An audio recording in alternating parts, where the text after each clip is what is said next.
Bonsoir YouTube et bienvenue dans cette nouvelle vidéo, dans cette nouvelle vacation du 23 novembre pardon, à 17 h. On va faire le point sur la Transat Jacques Vabre virtuelle, puis la Transat Jacques Vabre réelle. Et on va commencer tout de suite par la virtuelle. Hop là, voilà. Alors, voilà, parfait. On est actuellement à 15 nœuds, dans un vent de 11 nœuds. À 103 degrés du vent, ça y est, enfin on n'est plus à 140. Là ça fait plaisir. Là ça fait plaisir, ça régale. Tout à l'heure on faisait des pointes à 16 nœuds et demi. Ça fait d'un plaisir. Du coup je me fais plus trop distancer. Ça fait d'un plaisir aussi. Et donc du coup je garde espoir de pouvoir revenir sur les 1500 derniers milles jusqu'en Martinique. Mais ce qui fait très plaisir c'est de voir les milles défiler quoi. 558 000 avant d'arriver à Fernando. Alors ça me dit 1h11, enfin une journée et 11 heures. Pas tout à fait ça, d'après les routages. Mais voilà, on avance, au moins on avance. Ça fait très plaisir. On va aller voir le routage tout de suite. Hop. Voilà, le routage actuellement. Donc on continue à filer en direction d'un point qui sera à 21h50.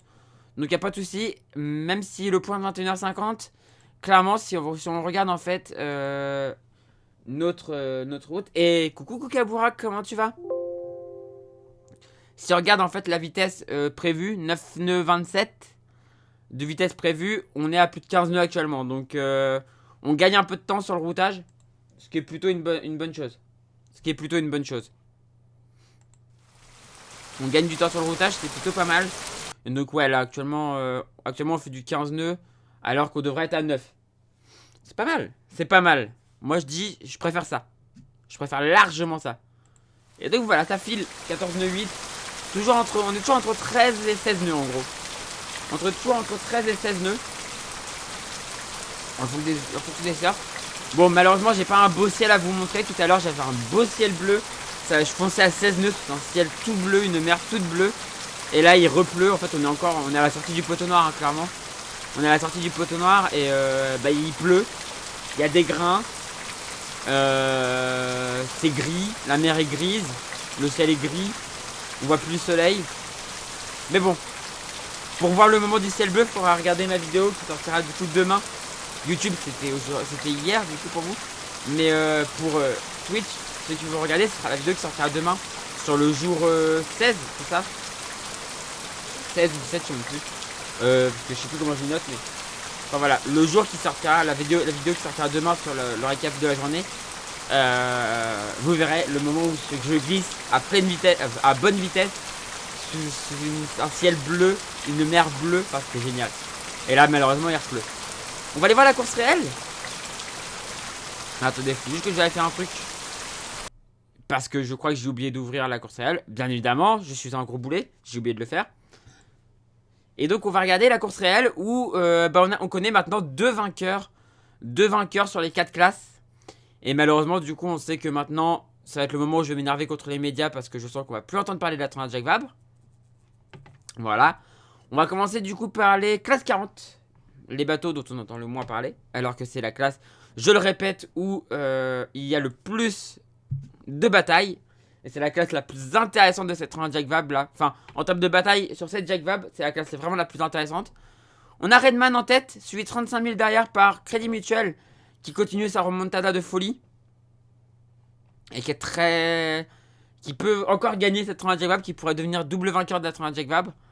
Derrière, on a la Mot Module Création en 3ème position à 38 000, 39,5, 38,8, 39,5 pour Project Rescue Ocean, Volvo à 44 000, 44,9 du coup. 47,4 pour la Manche Évidence Nautique qui est 6ème. Banque du Léman en 7ème position à 54,7. Seafrigo Sogestran à 60 000.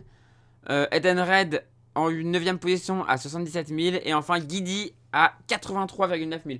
C'est quand même ultra serré sur les classes 40. C'est passionnant vraiment. C'est super passionnant. On va regarder les gens que je connais. La boulangère bio est descendue à la 14ème position à 101 000. La boulangère bio qui doit être ici, voilà.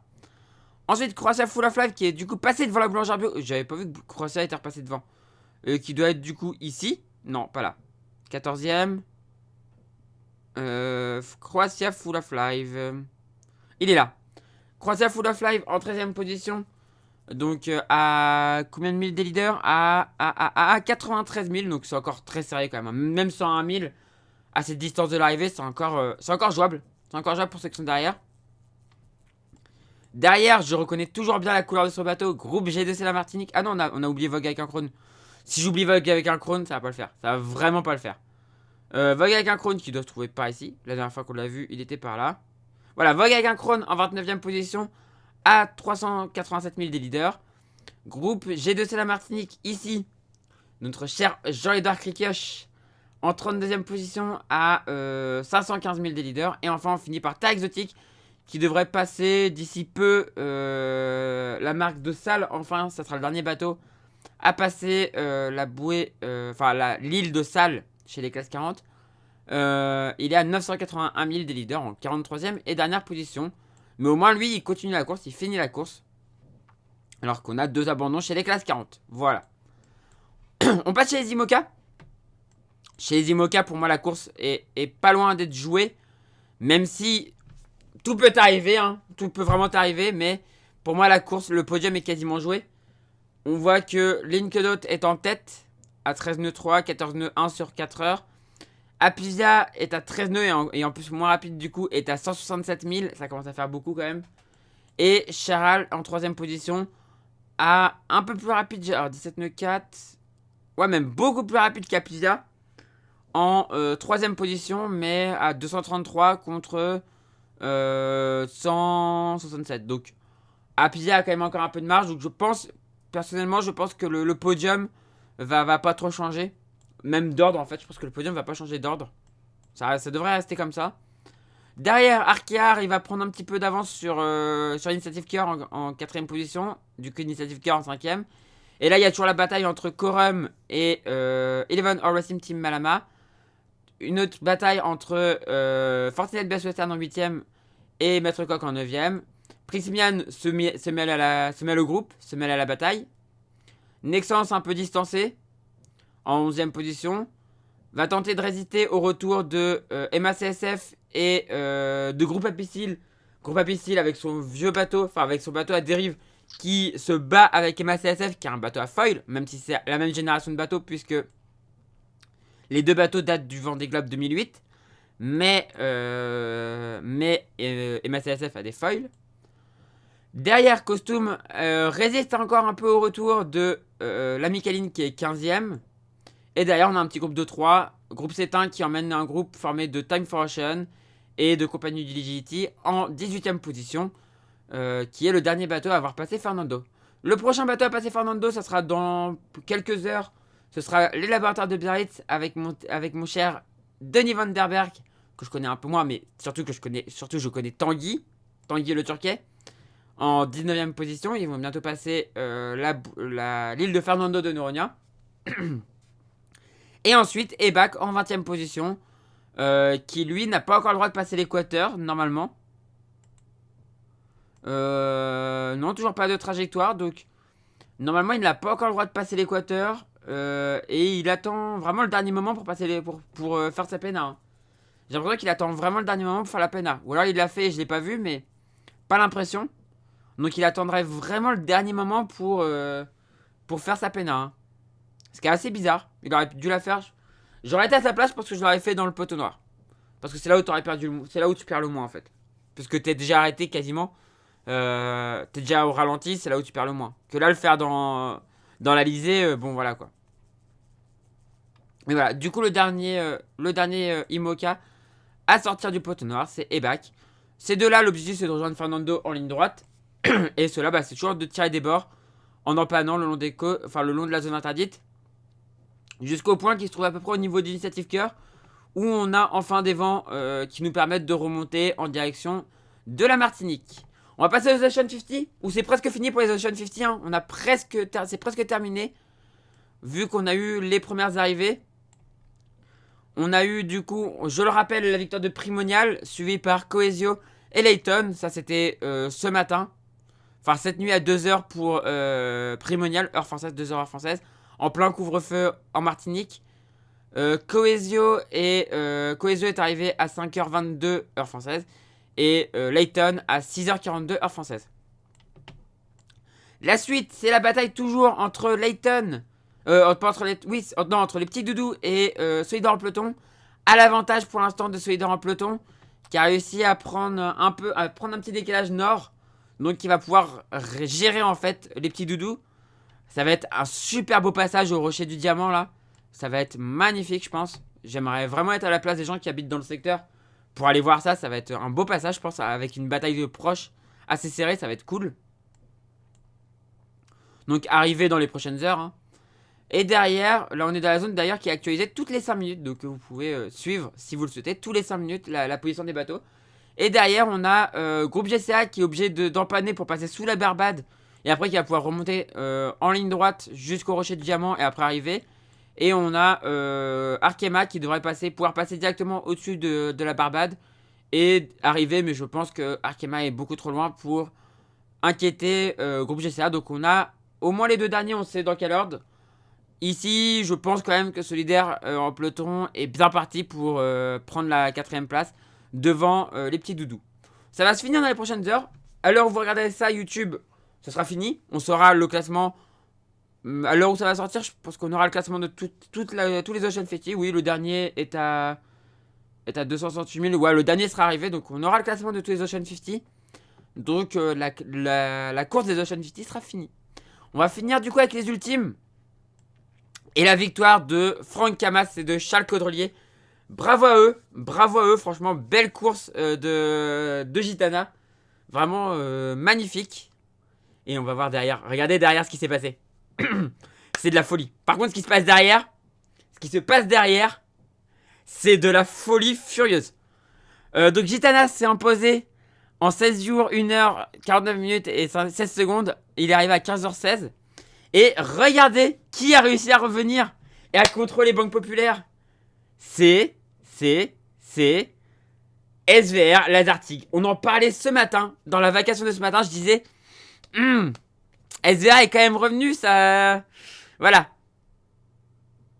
Bon, en plus, ils se sont calés. Là, ça va être de la régate. Et François a de l'expérience par rapport à ça. On se souvient de l'arrivée de la route du Rhum en 2018. Ça va rappeler des souvenirs à François, cette histoire, je pense. Ça va lui rappeler quelques souvenirs. Pas forcément très bons, mais quand même quelques souvenirs. On voit SVR, du coup, juste devant. Oh, ça va se jouer sur la ligne. On voit SVR, du coup, qui a plus 0, du coup. Et il y a 4,6 000 entre les deux, là. Ça va se jouer sur pas grand-chose. Hein. Mais SVR est vraiment bien parti, puisque il s'est décalé. Il a pris le petit décalage ouest, qui va lui permettre par la suite, de choisir vraiment le moment où il va empanner. Et d'être plus proche, en fait. Et là, il se met entre eux. Maintenant, c'est la stratégie, c'est une règle en course, c'est se mettre entre l'objectif et son concurrent. C'est exactement ce qu'est en train de faire François, en fait. François est en train de se mettre entre l'objectif, qui est le rocher du diamant, et son concurrent, Banque Populaire.